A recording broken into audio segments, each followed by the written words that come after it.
Hi and welcome back to the Citizen channel. Hope you're all staying safe and well, and I do lots of different features. I simply call this one City Sexy 6. Yes, there you go, a bit of alliteration there. This is episode 1. There won't be a massive episodes of these because it is a little bit limited in what we can do, which you'll know when I talk about it. The City Sexy 6 goes back to 2008 today, 21st of September to be specific, 2008, City versus Portsmouth. And as we know, certainly in certain recent seasons under Pep, as I'm recording this, he's still here, especially under Pep, City have torn teams apart, haven't we, on a regular basis, but very rarely have goals been spread around over half the team who put the ball in the net, half the team did, but it doesn't happen that often. And in this feature, we'll look at games where at least six City players have been on the score sheet. A great place to start would be, and is, the weekend of City's takeover by Abu Dhabi United, of course. They thankfully changed the name. Although on the day of the match, there were still a few T's to cross and I's to dots. But outgoing chairman seemed happy enough when he introduced Khaldoon Al-Mubarak to the fans on that day. And more importantly, on the football history front, it was the first time ever that 6 separate players had scored for their club in the top flight of English football. It wasn't just Pep City that broke records in a good way, was it, in those days? The game City versus Portsmouth on the 21st September 2008. So I'm going to have a look at the background to that.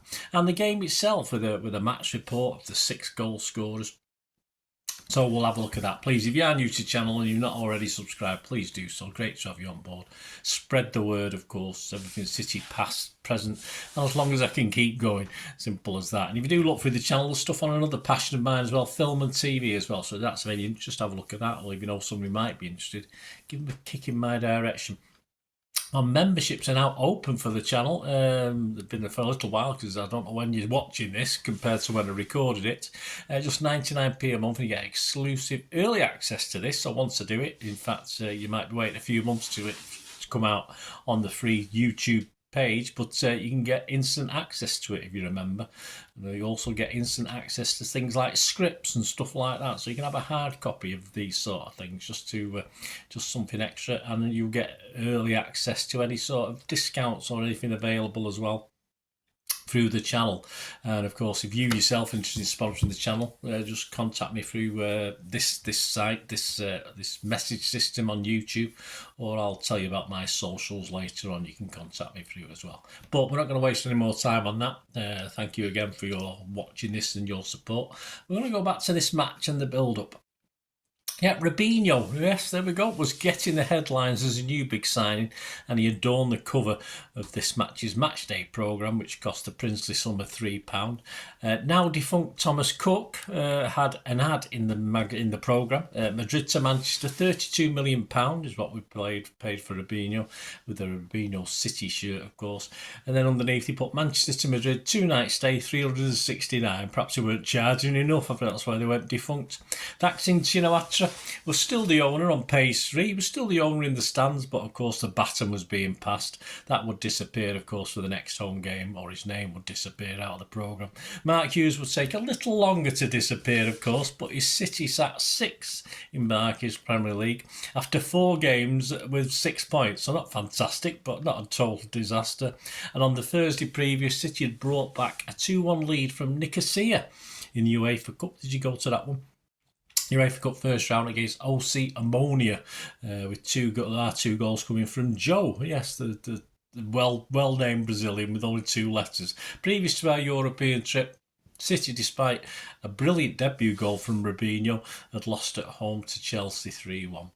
Michael Johnson had pledged his long-term future to City by signing a 5-year contract. He would last on the books a little bit longer than Mark Hughes. And Portsmouth were managed by, well, legend Harry Redknapp. And though 4 places below City, they still had as many points as us.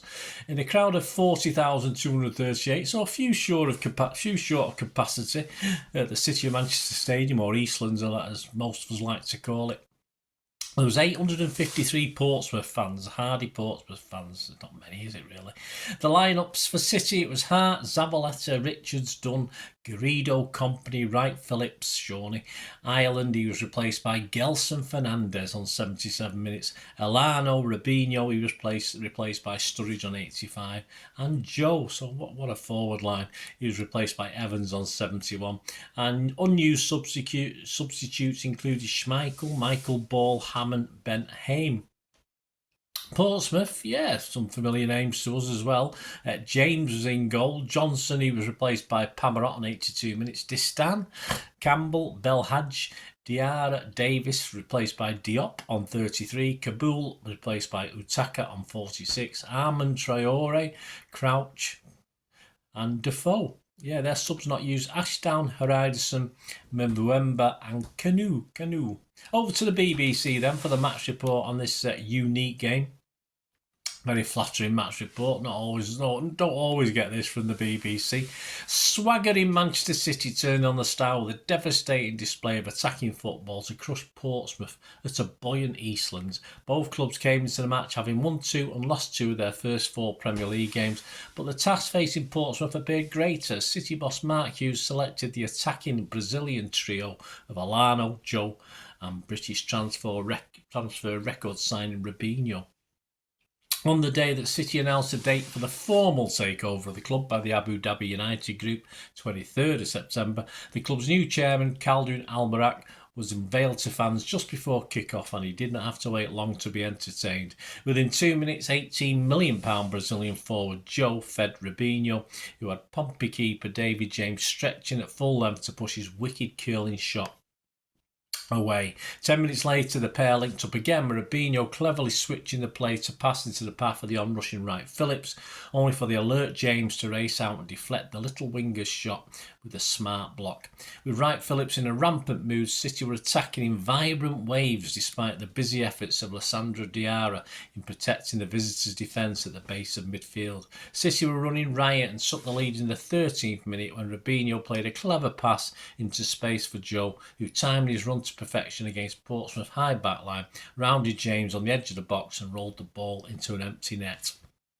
Pompey striker Peter Crouch should have done better from a header after 20 minutes, but Portsmouth were too busy trying to stem the tide to really threaten themselves. 2 minutes later, City were 2 up. Elano swung in a low corner, and with the near post unprotected, James had to scramble across to save, only for Richard Dunn on his 29th birthday to scramble the ball home from 3 yards despite the attentions of Sol Campbell. Portsmouth right back Glenn Johnson then put in a low cross from the right, and Crouch stepped behind Richard Dunn to fire his shot inches wide of the post, but he should have tested underworked City keeper Joe Hart. Ireland was a growing influence in City's midfield, and he fed Robinho, who was showing his full array of tricks for the Brazilian to test James with a snapshot.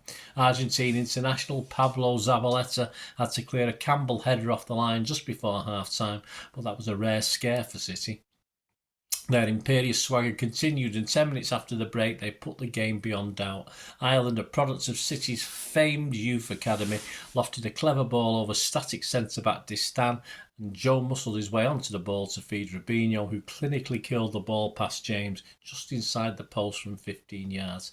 10 minutes later, City were 4 up after Ireland slotted a sumptuous low pass through for Wright Phillips to power a high shot past James inside the post for the third goal in his second spell back with the club. Ched Evans replaced Joe minutes later and was soon on the score sheet as City's confidence soared. Elano sent a pass out wide for Robinho to spin onto the Brazilian, attack the byline to pass into the box to Wright Phillips. His audacious backheel totally flummoxed Pompey's defence, and Evans was able to finish with ease from 10 yards. The rout was completed late on, and Javier Garrido's cross from the left was fumbled by James as Wright Phillips pressured, and Fernandez bundled home the loose ball into an empty net. There you go, guys. The stats on the match: possession 59% for City, 41% for Pompey. Shots, 14 from City, 9 on target. Pompey 9, 2 on target, and there was some block shots as well. 3 block shots from City and 2 block shots from Portsmouth. Corners 8 for City, 5 for Pompey. Fouls 13 by us, 15 by them, and yellow cards just the 1 for Pompey.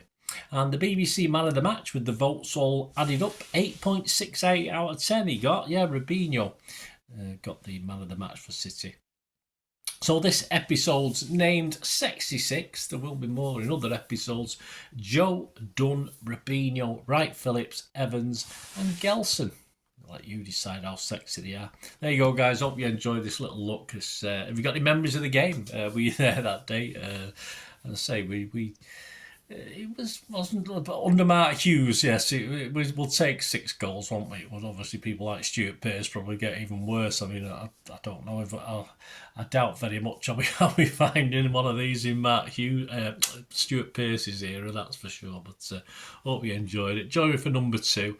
I'll be taking a look at one a little bit back in John Bond's time. I look at that, and of course there'll be a few older ones as well. Well, perhaps there'll be no match reports where it's gone back in time, but we'll be able to have a look at the players and what they did for City, etc. So there'll be a few episodes of this anyway.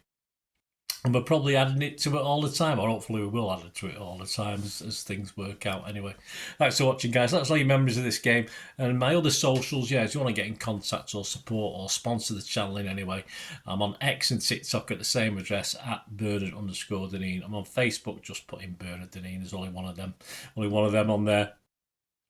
And you can always email me. There'll be an email up on the page as well. So let me know. Especially let me know what you thought about this game. Do you remember it? And any memories you've got of that takeover at the time? It's interesting time for me that time. But we won't go into that just now. I've probably covered it on other vlogs over the years anyway. Thanks for watching, guys. Until we meet again. Only ever ask one thing, don't I? Please stay safe, Blues, and everyone else. And come on, City. Bye for now.